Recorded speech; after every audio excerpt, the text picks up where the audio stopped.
আবার ওই রাম মন্দিরে আজানের ধ্বনি উচ্চারিত হবে, এখানেই জামাত হবে। এটা নতুন আকারে বাবরি মসজিদ না, মহাবাবরি মসজিদ হিসেবে প্রতিষ্ঠিত লাভ করবে ইনশাআল্লাহ। বলেন ইনশাআল্লাহ।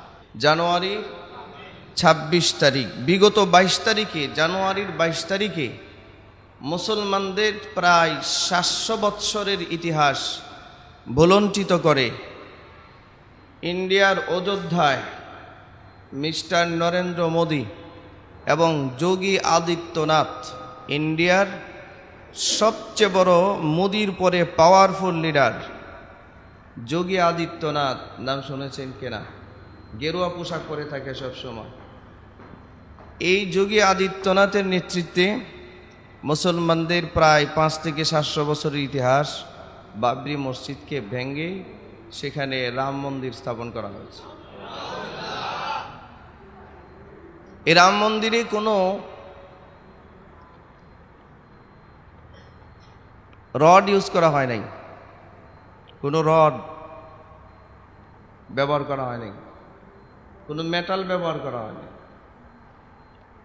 কোনো সিমেন্ট ব্যবহার করা হয় নাই। সিমেন্ট না, পৃথিবীর ইতিহাসে সবচেয়ে বড় অবকাঠামো, একদম আপনার নিপুণভাবে সরাসরি রাজস্থান থেকে পাথর কেটে এনে একটার পর একটা বসাইছে। ইরামাজাতিল ইমাদ, কোরআন মাজিদে একটা সম্প্রদায়ের নাম আছে ইরাম। এরা পাথর কেটে বাড়ি বানাইতো, যেটা নরেন্দ্র মোদী করছে। গোটা রাম মন্দিরের মধ্যে একটা রড নাই, কোনো সিমেন্ট নাই।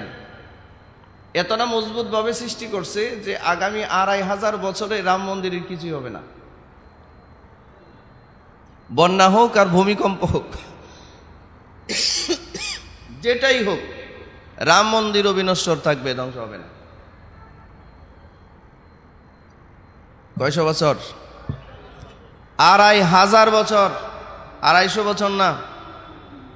তারা যেই অবকাঠামো সেখানে সংযোজন করেছে, 2500 বছরেও এটা কিছুই হবে না।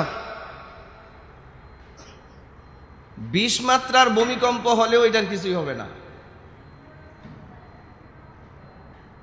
বিশাল বড় জলোচ্ছ্বাস হলেও, ঘূর্ণিঝড় হলেও, অনেক কিছু পরিবর্তন হলে, শহর নগর বন্দর ভাসিয়ে নিয়ে গেলেও এই বিল্ডিং এর কিছুই হবে না। বলেন কি পরিমাণ মজবুত করে করছে, কি করছে, কি মন্দির? কথা কন, রাম মন্দির। সারা পৃথিবীর মধ্যে সবচেয়ে বড় একটা অবকাঠামো করছে মোদি সাহেব। আমার ভাইয়েরা, তারপরও একদিন এটা, যদিও তাদের পরিকল্পনা 2500 বছরে এটা ভাঙ্গা পড়বে না,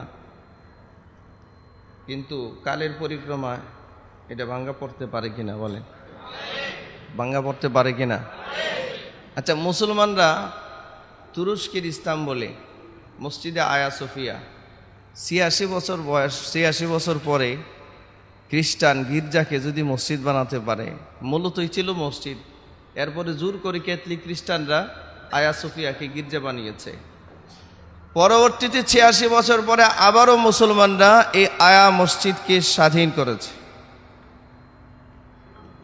কালের পরিক্রমায় যে 2500 বছরের পরিকল্পনা মিস্টার মোদি সাহেব নিয়েছেন, হয়তো বিল্ডিং 2500 বছর থাকবে, কিন্তু মন্দির হিসেবে থাকবে না। ইনশাআল্লাহ বলেন, এই জোরে বলেন ইনশাআল্লাহ। মন্দির হিসেবে থাকবে না, এটা মসজিদ হিসেবে থাকবে। মসজিদের যেই জায়গাটা অক্ফ হয়ে যায়, যেই জায়গাটা অক্ফ হয়ে যায়, অক্ফকৃত জায়গা, পৃথিবীর কোনো সরকার প্রধানের, পৃথিবীর কোনো ব্যক্তির আর ক্ষমতা নাই অক্ষকৃত জায়গার মধ্যে মন্দির বানান, গির্জা বানান, আর যা খুশি তাই বানান, নাইট ক্লাবও যদি বানান, তারপরে আল্লাহর কাছে এইটাকে মসজিদ হিসেবেই গ্রহণ করা হয়ে গেছে। এটা মসজিদ হিসেবেই থাকবে।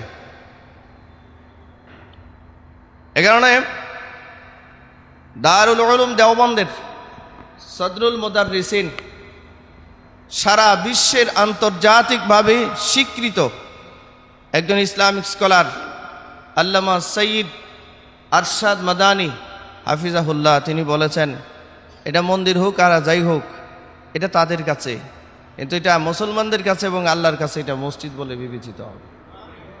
এটা ছিল মসজিদ, আছেও মসজিদ, থাকবেও মসজিদ।